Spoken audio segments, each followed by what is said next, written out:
Hello everyone. ఈరోజు మీకు దానిమ్మ చెట్టు పూర్తిగా చూపిద్దాం అనుకుంటున్నాను. అయితే చాలా కాయలు వచ్చాయి చెట్టు మొత్తానికి. వర్షం బాగా పడడం వల్ల కాయలు కూడా చాలా బాగా అయ్యాయి. ఎలాగా వచ్చాను కదా చెట్టు దగ్గరికి, ఒక మంచి కాయ చూసి జ్యూస్ చేద్దాం అనుకుంటున్నాను. అయితే ఇందులో పెద్ద కాయ ఏది ఉందని చూస్తున్నాను. లాస్ట్కి ఒకటి సెలెక్ట్ చేశాను. ఈ సైజ్ కాయ అయితే కొంచెం జ్యూస్ బాగుంటుంది, స్వీట్ కూడా ఉంటుందని దీన్ని తెంపుకున్నాను.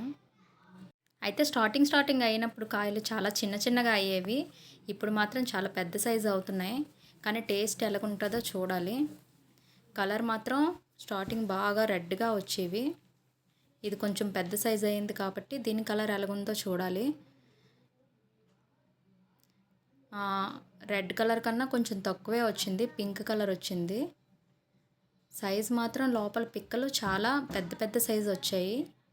తిని చూశాను, చాలా టేస్ట్ అంటే చాలా టేస్ట్గా ఉంది, చాలా స్వీట్గా కూడా ఉంది. ఓకే, అయితే దీన్ని ఇంకా జ్యూస్ చేసుకుందాం.